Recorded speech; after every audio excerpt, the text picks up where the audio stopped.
Opening shot of a date palm orchard. Hey there, foodies. Have you ever wondered how your favorite dried fruits are made? Well, today we're going behind the scenes to uncover the fascinating process of turning fresh dates into delicious dried fruit. Introduction. Welcome to our video on how dried fruit is made from dates.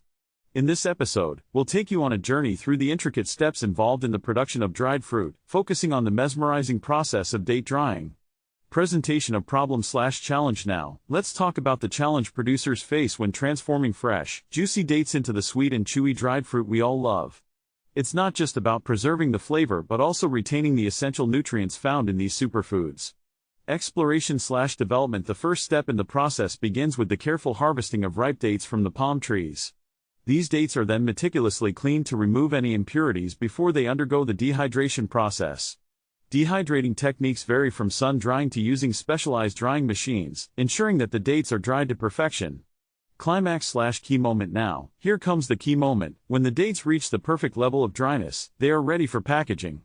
This is the stage where the fruits have achieved the ideal texture and flavor, ready to be enjoyed as a nutritious snack or added to your favorite recipes. Conclusion/summary. To wrap it up, creating dried fruit from dates is a labor of love that involves precision and patience. From harvesting to cleaning and dehydrating, each step is crucial in preserving the natural goodness of the dates. The effort and care put into this process truly shine through in the final product. Call to action. If you enjoyed learning about the behind-the-scenes process of date drying, make sure to subscribe to our channel for more fascinating insights into food production. And don't forget to share your favorite dried fruit snack in the comments below. Thanks for watching.